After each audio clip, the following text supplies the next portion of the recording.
Hello student, आज class पढ़ेंगे समांतर सारणी। यह समांतर सारणी का लेक्चर नंबर 2 है। इससे पहली क्लास में हमने इसकी बेसिक इन्फॉर्मेशन कवर कर लिया था। आज क्लास में इससे आगे देखेंगे।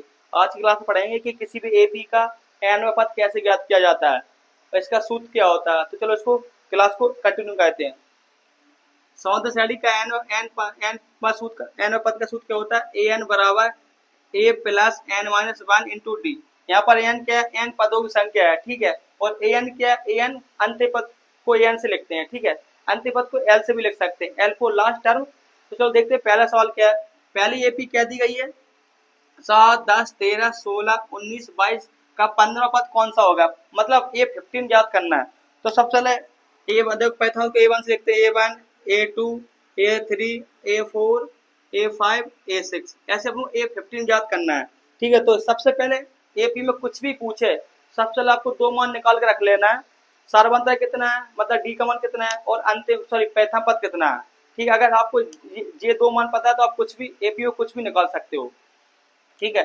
देखते हैं पैथा पद किसका इतना, इसका कितना है? A1 कितना है? 7, ठीक है। और डी का मान कल पढ़ा था, किसी भी दो पास वाले पदों को बाद वाले से पहले पे घटा कर निकाल सकते हो, कोई भी दो पास वाले पदों को। तो यहाँ क्या होगा? A2 माइनस A1, 10 माइनस 7 कितना आएगा? 3, ठीक है। अगर आपको ए और डी का मान पता है तो एपी में कुछ पूछे, मतलब समांतर सारणी में कुछ ही पूछे, सब चीज आप निकाल सकते हो, ठीक है। तो देखते हैं यहाँ पर A15 मतलब A15 ज्ञात करना है, ठीक है। तो सूत्र देखते हैं, सूत्र क्या होता है?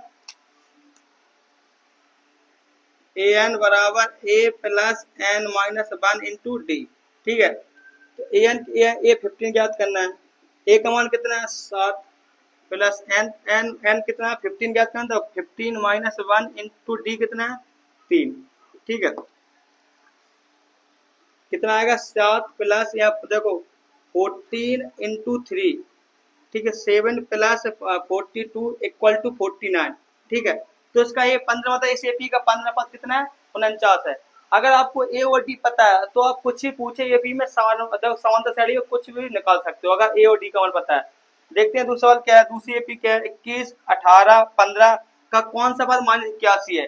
इसमें एन का मान पूछा है, अंत्य पद देकर एन का मान पूछा है। अगर एन का मान धनात्मक पूर्णांक होगा, देखो पॉजिटिव इंटीजर होगा तो हम कह देंगे -81 का कोई पद है। अगर देखो धनात्मक पूर्णांक के अलावा कोई भी संख्या है तो हम कह देंगे -81 का -81 कोई पद नहीं है। एन का मान हमेशा धनात्मक पूर्णांक आना चाहिए। देखते हैं यहाँ पर पहले पद पे वन से लिखते A1, A2, A3। सबसे पहले हमेशा तुम्हारा टारगेट रहना चाहिए एपी में कुछ भी पूछे ए और डी का मान निकाल कर रख लेना है। देखते हैं ए का मान कितना है? ए का ए का मान 21 है। और देखो डी का मान कितना है? डी का मान किसी भी दो पास वाले पदों को बाद वाले से पहले वाले घटाकर निकाला जाता है। तो क्या आएगा? A2 minus A1, 18 minus 21 minus का 3 आएगा, ठीक है। अगर आपको ये दोनों मान पता है तो आप एपी में कुछ भी निकाल सकते हो। और अंतिम पद यहाँ पर कितनी है? -81 दिया है। अंतिम पद दिया ए एन बराबर -81, ठीक है। एन का मान ज्ञात करना है। तो सूत्र तो यही होगा, कुछ भी पूछे एन पद के लिए सूत्र यही होता है। ए एन बराबर a plus n minus one into d. A n का मान कितना है? -81। ए का मान कितना है? 21 प्लस एन तो ज्ञात करना है एन माइनस वन, डी का मान है -3। ये -81 है, इधर आएंगे ये भी माइनस हो जाएंगे, एन माइनस वन माइनस का 3। तो ये टोटल करेंगे तो माइनस का 102 हो जाएगा, बराबर एन माइनस वन माइनस का 3 डिवाइड करेंगे तो देखो 34 बार कटेगा। तो एन माइनस वन बराबर 34।